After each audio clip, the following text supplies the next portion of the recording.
We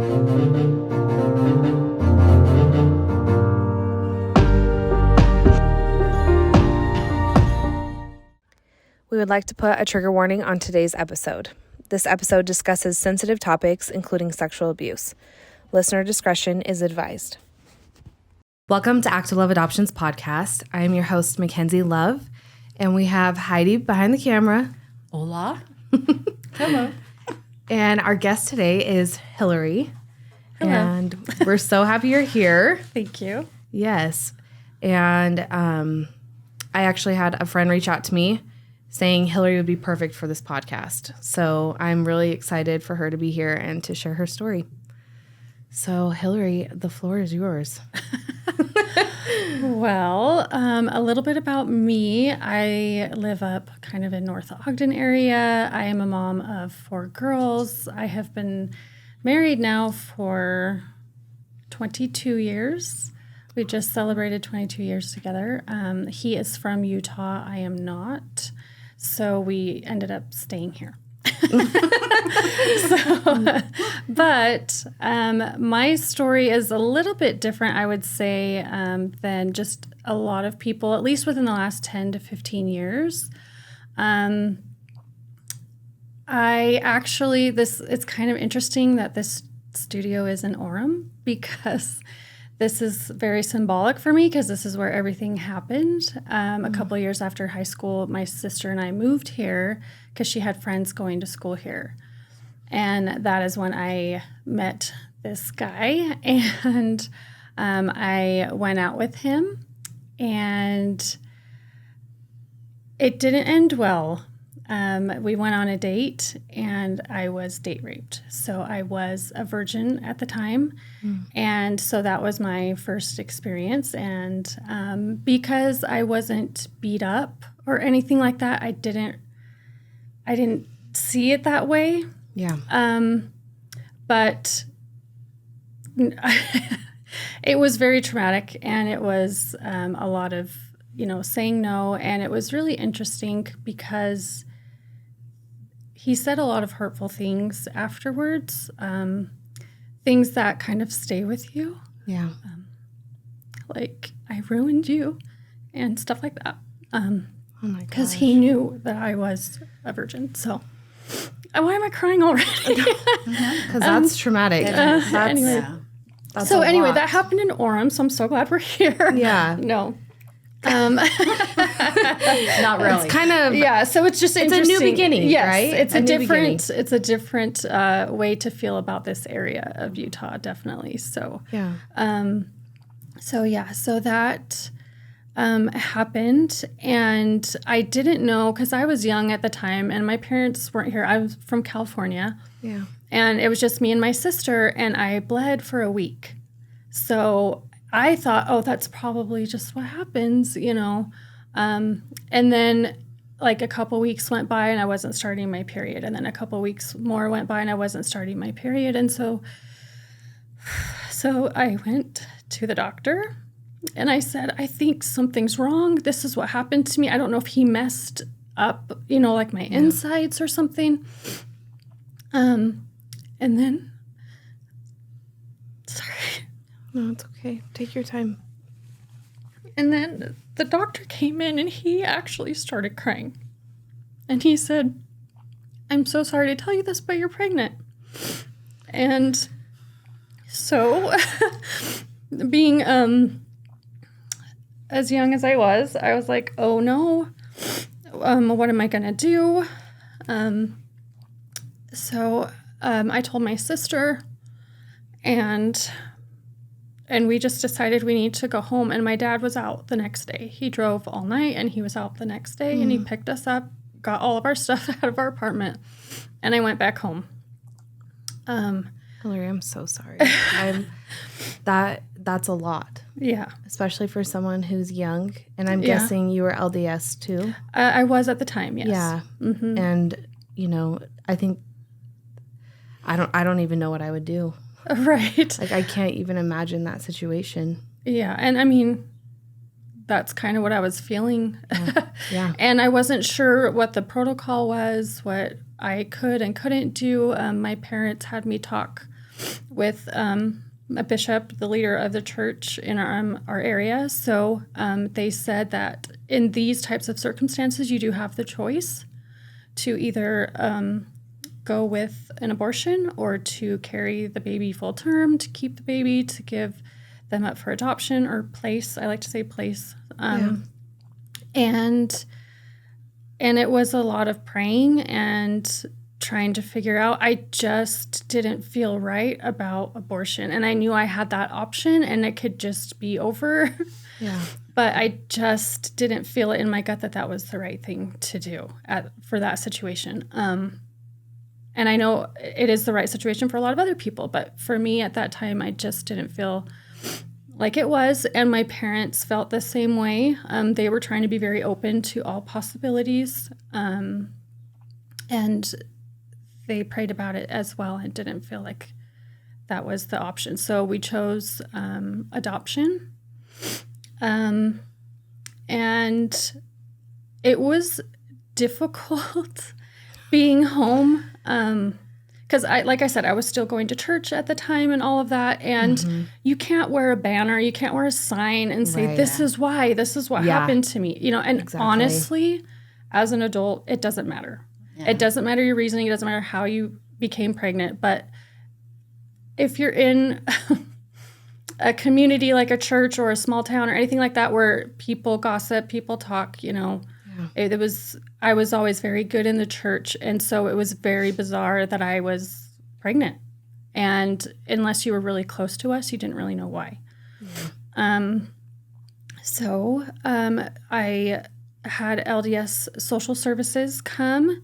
And we started looking through families, and it's really interesting because when you take that focus off and you start looking at the families that are wanting children, it just completely changes your perspective. And you're like, well, I'll have 15 babies for all these people. Yeah. I remember having that feeling too. Yes. Yeah. Because then you're like, oh, all these people, they want children. And you're like, I'll do it. So, So what happened was, I lived in Northern California, and so we looked through all of those binders of families, and I just couldn't land on someone. I just didn't click. It didn't feel right. And so then they had all of these folders from Southern California be sent up. And so I started looking through those folders, and I found a couple. And I just kept going back to them. I kept reading their story. I kept looking at them. They looked, they were older. I think she was late 30s. She had been struggling with infertility for a very long time. Yeah. And I just felt like this is it. And I prayed about it. I took a few days, and I just kept going back and forth. And I just felt like they were it. And then I went and talked with my bishop. And I just said, I think I might be narrowing down, who I'm going to pick. And he's like, just make sure they're tall. And so I thought that was really odd. Yeah. And I don't know why he said that until I went back and I looked, and the dad's 6'4", she was 5'9".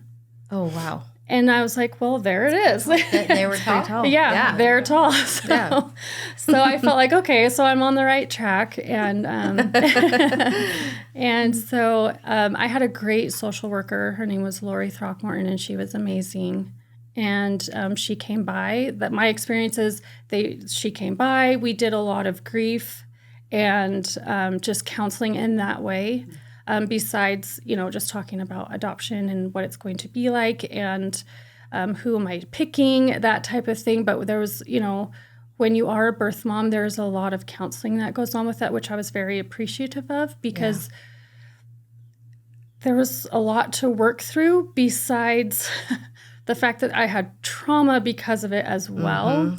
And I didn't, until you were really in all of this, you don't realize what people go through and the steps, and that it actually really is like grieving a death because they're no longer going to be part of you or in your family or whatever it may be. So, a lot of that type of counseling. So I did pick them. We met face-to-face. We did have a face-to-face meeting, and they were so sweet and so lovely. And that solidified it for me as a birth mom, meeting them in person. And I'm sure from their perspective, it's just so strange because you're just like, this person's going to give us a child. Like, it's just a very unique kind of situation, I'm sure. Yeah. Yeah. Oh, And yeah. I'm an adoptive mom. Yeah. Okay, yes. So I don't know if Kinsey told. Yeah, I've adopted Yep. my 4 children. Yeah. I didn't have any biological. Right. Brothers, so Yeah. but it's different. Yeah. Yeah. The whole thing. It is interesting, the different perspectives and how it all comes together to make something so beautiful. Yes. So, I mean, it might start in bad areas for both. but Right. It comes together in such a great Yeah, harmony. because then it's like Yeah. a happy occasion Yeah. Exactly. for Yeah. both parties, for Yeah. sure. And then, and so I gave birth to a son. He is now, 25. But when I gave birth to him, he was born on Father's Day. So they got the news and he was able to stand up in church for like Father's Day. And so he was super stoked about that. And then they drove up and they were there by the next day. So I did get 24 hours and, put his clothes on him and all of that. And I gave birth naturally. Wow. Good for you. My mom has 5 kids. She gave birth naturally. She's like, you can do it. And I'm like, okay. Let's go. If you say so, Mom. Yeah. And he was, gosh, now I'm not remembering correctly, but he was like 8'2", I think, 8 pounds too. And That's pretty good for natural. I was going to say. I mean, and I was like, yeah, all my I have all girls, and none of them were that big, and so it's like kudos to you. Yeah, kudos to you. Huge kudos to you. Yeah. Seriously. So then the following day, they came up to the hospital, and that was one of the hardest days. Yeah. Because he was crying, and I said, if you don't stop crying, I can't do this. I'm laughing because I was the same way in the hospital. Yeah. Yeah. Yeah. And so he stopped crying. And then a nurse came in and she took him, and they were waiting in another room. And I felt bad, which is so weird. Like, I should be thinking about myself. But I felt bad for the nurse. My mom was bringing the car around, and she didn't know what to do because I was leaving the hospital empty-handed. Yeah. So she was just silent in the elevator with me. And I did okay for like the first couple days. And my mom even warned me. She's like, when your milk comes in, it's going to be even worse. And that totally happened. Like all the floodgates, all the emotions came out. But I knew I made the right decision. I didn't ever feel like this was a bad decision, the wrong decision. I knew that I was turning kind of a tragedy into a triumph, and that I wanted him to be able to have the kind of life that I grew up with 2 parents, a stable environment, because it wasn't his fault what happened. He just happened to be the result. And so it was a way for him to get to Earth. And so, as I've grown up and realized, a lot of the people that you meet in your life or the situations that you come across are because you're part of soul families and you've made contracts with each other. So, Yeah. I 100% believe that too. Yeah. And I think that is also what got me, sorry. That's what got me through what I was going through as a birth mom too. Knowing, and in fact, the adoptive mom and I talk about this all the time, how we knew each other before we came, and I was the vessel for our son to get here. Yes. And when you change your perspective on things, it has a way of healing you. It has a way of helping you move forward in ways that you didn't think you could ever. Right. Because there were nights, and I know you felt those nights where and I can't even speak for you because we had different circumstances, but to know that you are going to have to give away something that is everything to you. It's the ultimate sacrifice. And I just want to applaud you for getting through that and pushing through that. I was curious, and I want to ask you, but if you don't want to answer, the 9 months that you carried him, how difficult was that to deal with? Was that a difficult thing, knowing from where he came from? And For me, it wasn't. okay, And that I know it's different for everyone. For me, I just felt like he's part of me.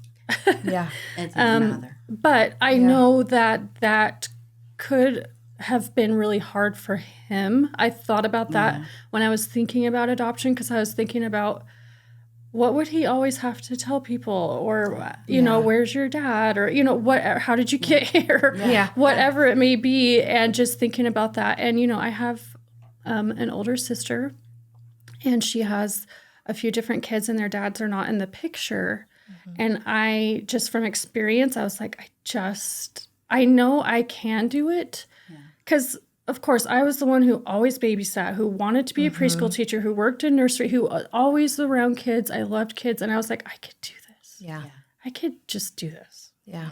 I'll figure it out. Yeah. You know, you kind of go back and forth with those. Oh, 100%. I definitely did. Yeah. But like I said, seeing kind of what my niece and nephew went through, I was just like, he deserves, yeah, he deserves to have a family that's stable and that can totally provide for him. And he has both parents. And, you know, a lot of people grow up with just one parent, and that's okay too. Yeah. But just that's kind of what I wanted from this situation. And it was weird, like I said, going into church.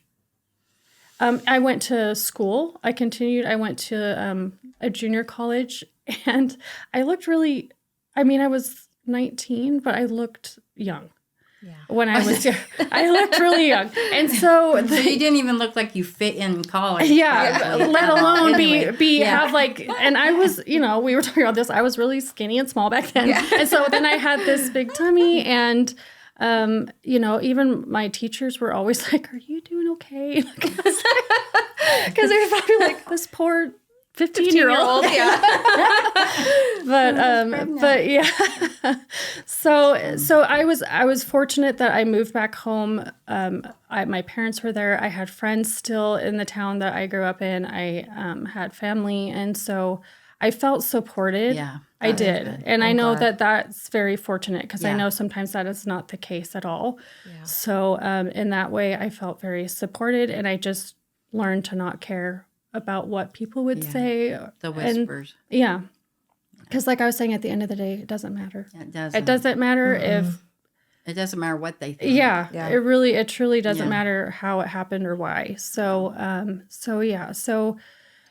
then I stayed living at home for a while afterwards. And it was interesting because I had my close friends were the ones that signed.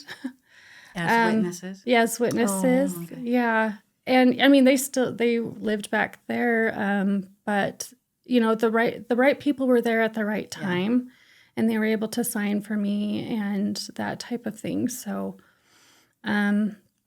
but my situation is a little bit different. I did not have an open adoption at that time. Most of them were closed. Like I said, he's 25 now. So LDS just only did closed adoption. Yeah, exactly. Yep. And so I got pictures and letters for the first 3 years, but then that was it. And what's interesting is by the time he was 3, he was the size of a 6-year-old. Oh, wow. So it's good that he went to tall parents. Right. So from the get-go, it was meant to be. It was meant to be. Yeah. It is funny to me, like, especially doing these podcasts. Yeah. You start realizing that those babies are really meant to be in those families. Yeah. I mean, I shouldn't say every child, but for the most part, like my birth son looks just like his parents, like his adopted parents. It's insane. And I hear that that's something that's super common. So, yeah, because they would just send pictures. And I'm like, he's massive. Yeah. He's so huge. Like, what the heck? That's and so funny. he's very, I feel like he looks like me. He had who knows now, but he had very blonde hair. He had blue eyes, which I am the only person in my family with blonde hair, blue eyes. So I was like, gosh, dang it. I finally have someone who looks like me.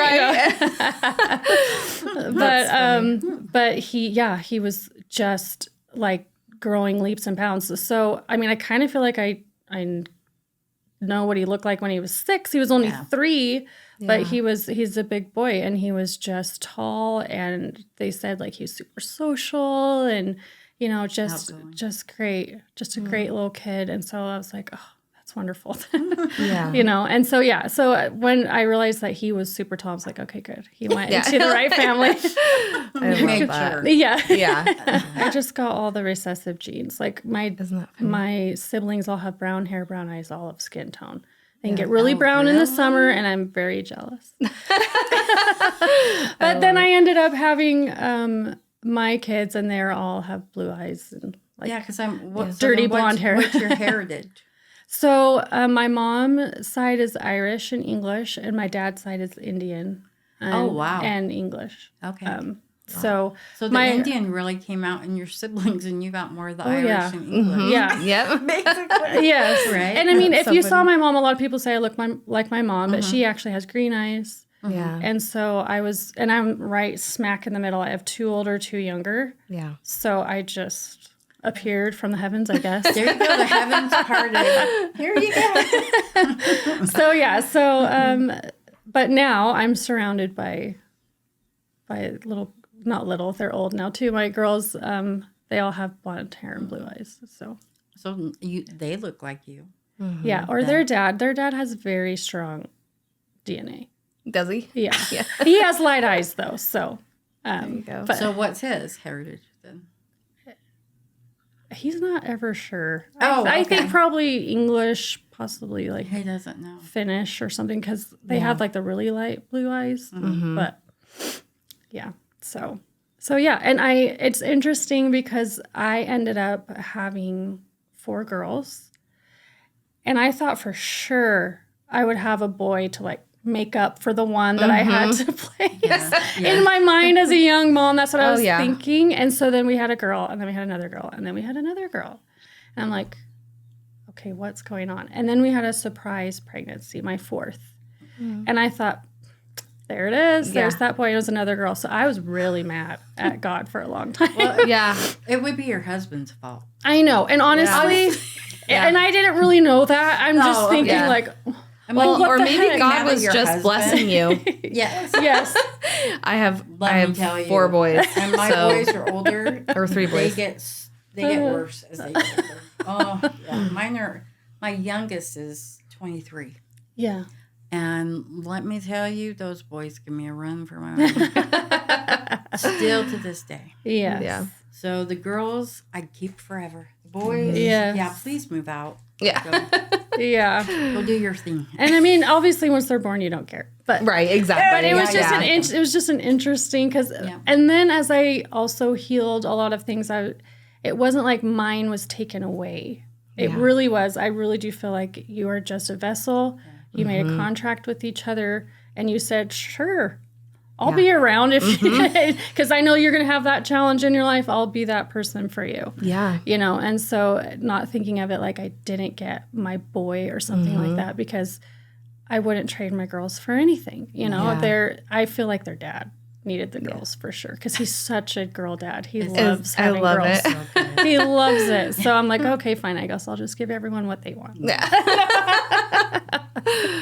You know, I felt, and to this day, I still feel the same way, where I do feel like I was a vessel. And of course, you love that child, and I love him with everything I have. But I definitely feel peace knowing that he's exactly where he's supposed to be. Right. And that also helped me heal a lot. And, you know, my first child after I placed him was a girl. And I thought I was just going to have girls from that point on, too. Yeah. And then I had 3 boys. So I don't know. I love all my children, but little girl. Yes. I have 2 and 2. So I adore my kids. I mean, even though they're pains, I wouldn't change it for anything. So yeah, you deal with whatever you have to deal with. Right. Whatever comes along with them. Yep. I'll take it. That's true. That's very true. And, I wasn't sure. I mean, obviously, I got pregnant after that or from that experience, but I still wasn't sure if I would be able to have my own kids. Like, what if it was just a fluke or, like all of these things go through your head. We've had that in the agency. Oh, that has happened. So, yeah. Yep. Yeah. Yeah. And it would be I think that would be harder. But, oh, yeah. Well, I don't know can't. if it would be harder. It's all hard. But it is all hard. But yeah, that definitely is something that went through my head too. Like, was that my only chance to be a mom? Yep. Yeah. There's so many things that go through your head. And I can relate with that. It's a lot. And it's, life is just funny because then I ended up, over the course of my life, a lot of my close friends had infertility issues. So I was able to kind of just talk to them about this side of things if they chose that, or, it became a topic of conversation because they were going through the adoption process, and me being a birth mom, it just gave a different perspective. And it just so happened that like a lot of people close to me ended up either adopting or going through infertility and different things like that. And so... So you say that you got pregnant just to place with this adoptive family, but not only was that the reason, the other reason was every life you touched on your way to help them know that there's another way to be a family with infertility, and to also share your story as a birth mom, because that's one that, for our adoptive families, that's one of the scariest things to have to deal with, is to go and basically ask someone if they think that I'm good enough to be a parent. Right. And that's when, being an adoptive parent, you're like, please pick me, tell me I'm good enough, so I can be a mom, because that's what ultimately I, would love too. Right. Yeah. So, I mean, all those people's lives that you touch to help be a part of that. Yes. Is amazing too. I absolutely agree. And my grandma on my dad's side, she's the little Indian lady. She was adopted. Okay. Into a white family.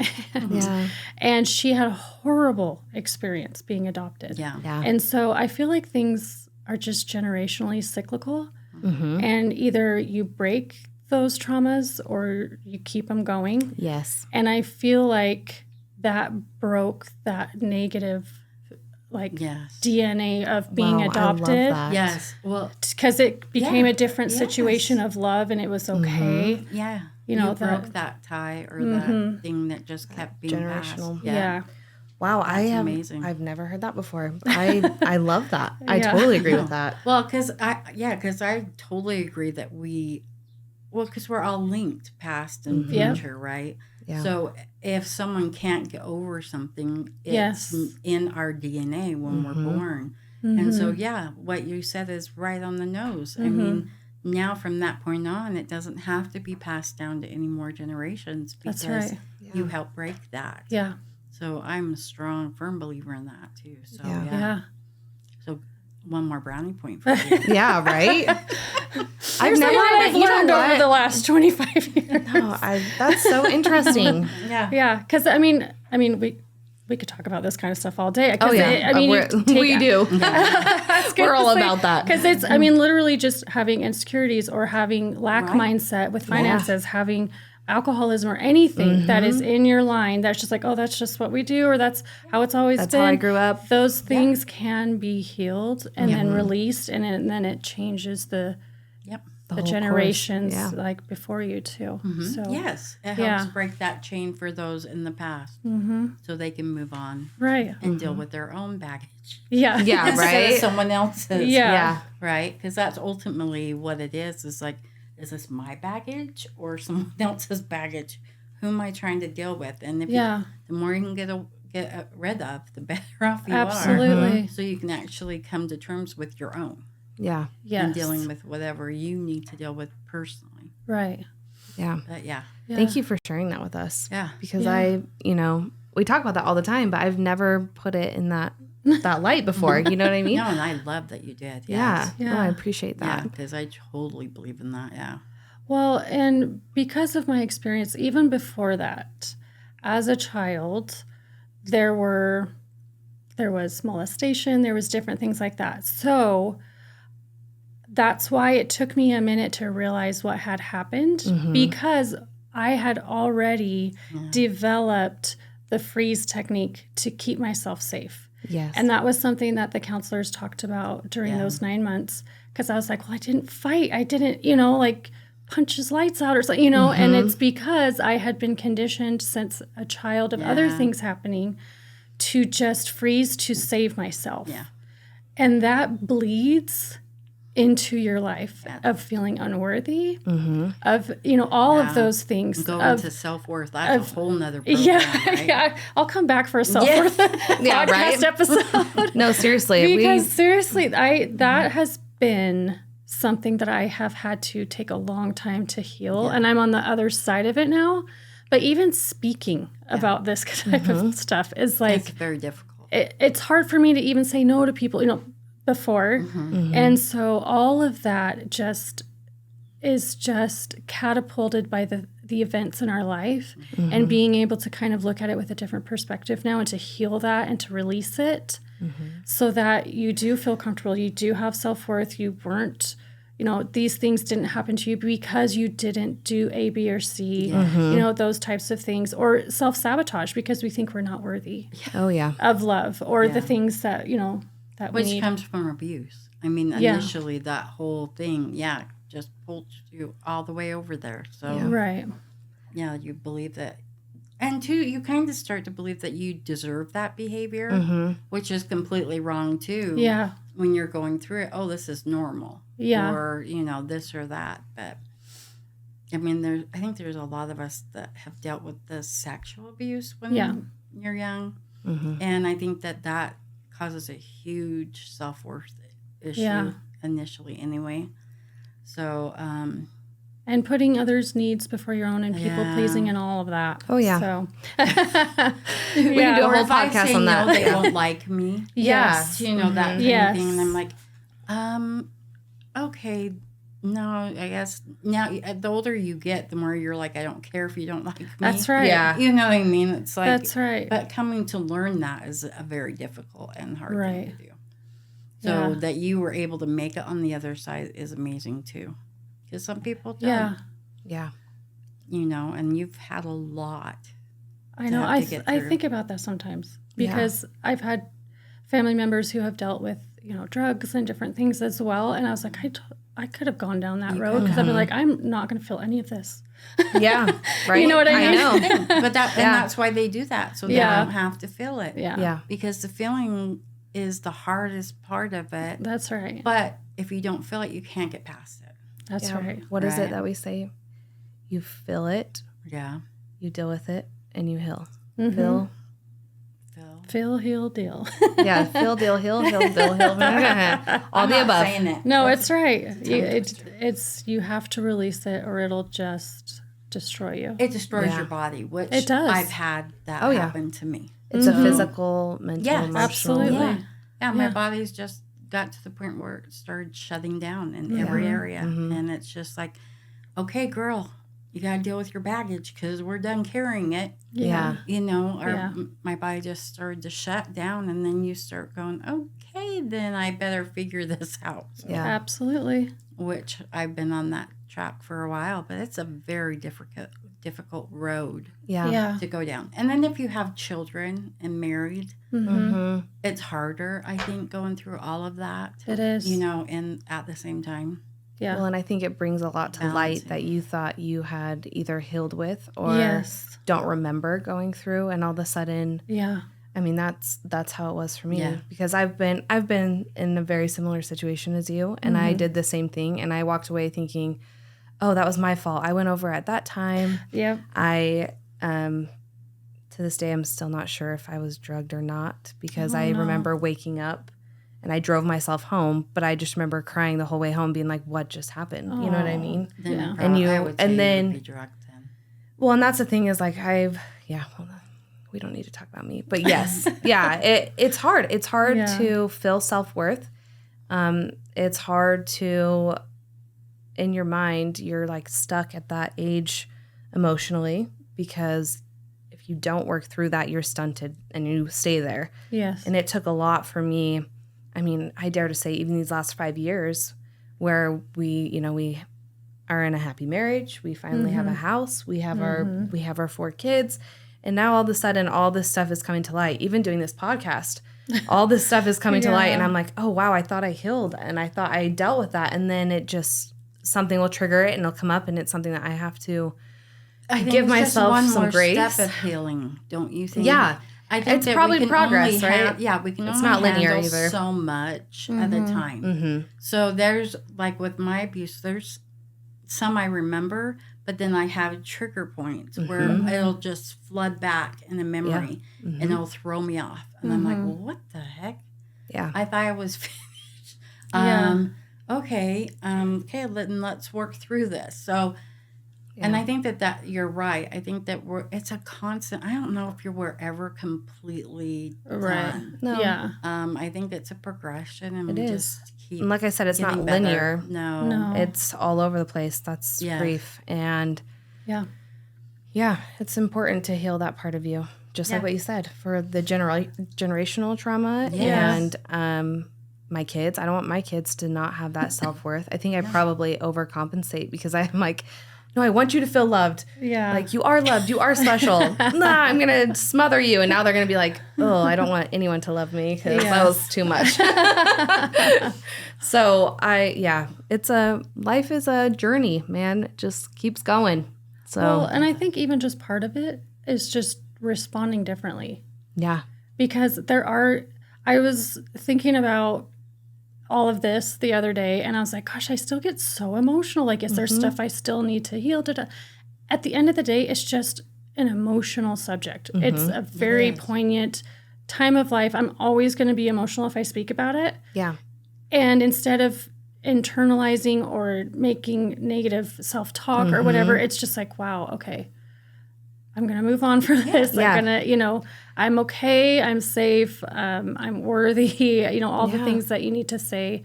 And sometimes it is just a little mind shift difference because it's going to constantly happen. It doesn't always mean we have like 500 more things to purge. No. It just means, okay, well, I had this emotion 10 years ago and I just beat myself up about it. And this time I know where it's coming from, and it's just going to always sting a little. That's okay. And it's okay. Yeah. I actually okay that it triggers that response. Right. Because it, like you said, that was a huge thing for you. And so any memory, even when you remember someone you really loved right, and you lost, you cry. Right. That's true. You know what I mean? So it's like, it's fine for us to cry. I always tell my girls, I'm like, let it go out. ahead, feel it. Yeah. Cry. And because otherwise, if you suppress it, it's just going to get worse. Yeah. I don't know, because I haven't tried to look for him. I wrote a letter when I placed him that he could look for me, and then I don't really know the protocol. If I think as long as he's over 18, I can look. Yes, but I'm also well, I figure he probably would reach out or try and find me, or maybe he doesn't know where to start, or maybe he won't even, he's had such a great life. He's like, I'm good, until maybe he starts having kids of his own. And he's like, maybe I want to know more of where I came from. Yeah. So I'm trying to be chill about it and not There is some board. Do you know what it is? Yes. There are a few things, and we can talk about that afterwards if you want. That if it is something you want to do. Yeah. There are just ways. Put your information up, and then if he is looking, he can reach out to you. Find you. Oh, okay. Yeah, so there's things out there there's available. things that you can do. Yeah, for That would be really cool. Yeah. But after 18, it's a free-for-all. Yeah, it is. Yeah. Basically, so. Yeah, because I don't know. I mean, I placed him with the best of intentions. His parents seemed wonderful. You just never know how people's lives are going to turn out. Yeah. Or if he's mad and doesn't want anything to do with me, or if he's just like, oh no, I've just been living my life, and he's 40 when he reaches out. I don't know, but you can do whatever you feel like you would like to do. As far as putting your information out there, then that way, because it sounds like you're worried about overstepping or interrupting his life that he has.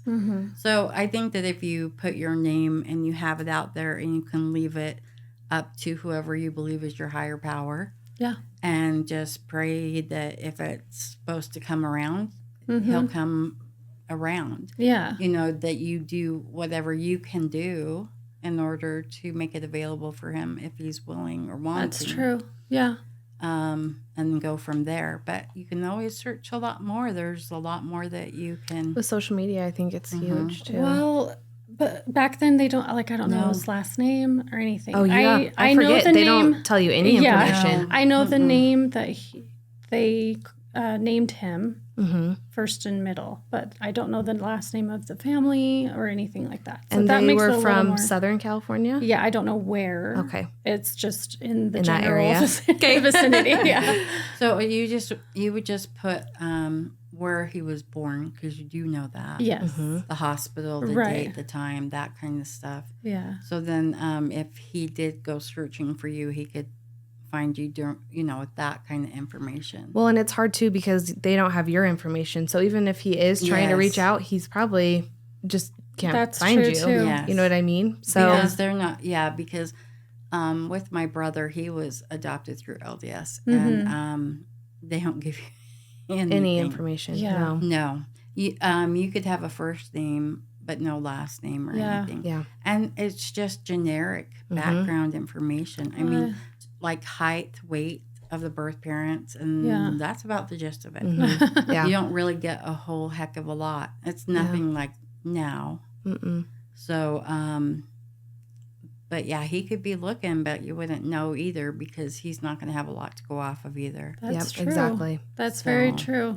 But if you put your stuff out there, like year he's born, that kind of stuff, Yeah. area, and see if that, something comes from that. Yeah. So after you found out you were pregnant, did you have any contact with the birth father at all? Did he even No. know you were pregnant? No. So I went back to California and I didn't know his last name. I knew kind of the building and the area of Orem and like the apartment building, sort of. Yeah. And so they went off of that. Oh, no. I did know his last name because he said it after. Tell him blank, blank ruined you. That's what he said. So he's, a cannot real believe that. a real winner. But anyways, so they did have to, by I'll law. take his name too. I'll slip it to you later. Thanks. By law, they had to try and contact him. And they tried and they tried and they tried and they could not get a hold of him. They could not find him. And so the courts, It goes on abandonment. and they terminated his rights after like so many days after the baby was born too. Yeah. So he does not know that he has someone of his descent out there.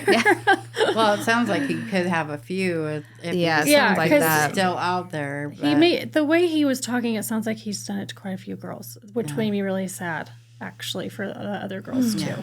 So, so he which to me was a blessing. I didn't have to worry about him. I didn't have to fight him in court. I didn't. It literally was just like he was just gone, vanished. Yeah. And so I figured it was a blessing that I could just. you would do feel what I needed to safer do. and stuff Yeah. too. Yeah. I would think, Yeah. and being in another state, I think would be Yeah. beneficial. Yes. For Not sure. be around here. Yeah. So I never had to deal with that necessarily. I'm glad too. Yeah. Now that you say that, I'm like, yeah, that's good. Yeah. He doesn't deserve to No. know, Right. honestly. So, Right. yeah. Last question. Unless, do you have anything you want to ask? What is some advice that you'd give to other birth moms in coping in any process of the adoption, whether it's during or after? Is there anything that you feel like you would like to share with other birth moms? I would say first and foremost, you are going to have so many different opinions of what you should and shouldn't be doing. So if you can find a way every day to zone all that out, to block it out, because at the end of the day, it's your body, it's your choice, it's your life. So if you feel good about your decision, whatever that may be, go with that. learning to trust your gut, I wish more people talked about it as you grow up, especially as women. Oh, yeah. Because we have women's intuition and it is blocked so often. And so for a fellow birth mom, I would say block out everyone else's opinion. And it's so hard because you're just surrounded, because everyone's, that's coming from a place of love. They want to give you advice. They want to do this and that and the other. Go with your gut of what you feel is best. If you are placing, go with who you feel is best, not who someone else is telling you to place with. Because I think you just know. You just know. And if you can quiet everything else, then you can make the best decision so that you feel good moving forward in your life. And you know that you made the best decision for the baby that you're placing as well. Yeah. And that it's a roller coaster. It is. Yeah. Definitely. You're going to feel really strong about your choice, and then you're going to feel like, what the hell did I do? Oh, yeah. And that can happen for years. Going. Yeah. Yeah. It doesn't really stop. I mean, it does, but it doesn't. So just know that you're going to have up and down emotions about it. And just like we were talking about, it's always going to affect you. It doesn't sting as bad as being in it. Yeah. A few years down the line, but it's always going to be an emotional tie, an emotional subject, emotional feelings around it, and that's okay too. Yeah. Yeah. And and that's really good, because all those emotions are okay to feel. They're so okay. Right. Absolutely. Yeah. And no one should tell you different. No. Yes, I agree. Thank you so much, Hillary. Oh, Yes. you're so welcome. Seriously. Thank you for having me. Yeah. This was a very unexpected. I know. It happened fast. I liked it. I like it. That's how I know it's meant to be. Yes. Especially when people come in like that, like with me reaching out to you. And all that, I'm like, it's meant to be. Yes. We're going to make it happen. Right. So. Yeah. And it was actually I actually posted it in 2021. And I thought, I'll just reshare it this year on his birthday. So glad you did. Really? On his birthday? Because I usually don't really say anything. And then in 2021, I thought, I'm just going to freaking say stuff. And I put it on Facebook. And I got a lot of responses, of course, because it's a crazy story. But I haven't. Like last year I didn't. And then I was just like, I'll just reshare it because it comes up as a memory. And then reached out to me and she's like, hey, I have a friend who's also a birth mom and she has a podcast. Would you ever do something like that? And I was like, sure. Yeah. No, I love it. It's meant to be. Yes. I'm glad you did, because there's a lot of women that have been in your shoes. Yeah. And it's not something we've discussed on the show, but it needs to be talked about, because it happens a lot. It does. Yeah. And unfortunately. And you went through it and survived. You came out the other end, and you're an amazing woman now. Yeah. Well, You're a you. beautiful person. Yes. Well, I guess I was going to say that too, that there is life after it. It feels like your life is completely over. Yeah. And how are you going to take the next step to create a different life going forward? There is life afterwards. There is healing afterwards. You can have a lovely, beautiful life, however that pans out. Yeah. There is joy and happiness and peace afterwards. There just is. You just have to get through it, unfortunately. Yes. Thank you. That's a great way to end it right there. Yeah. There's joy and happiness after. Yeah. You can Awesome. find that. Absolutely. That's amazing. Well, thank you again. Thank you Yeah, guys. thanks, Thank you so Hillary. much. I appreciate it.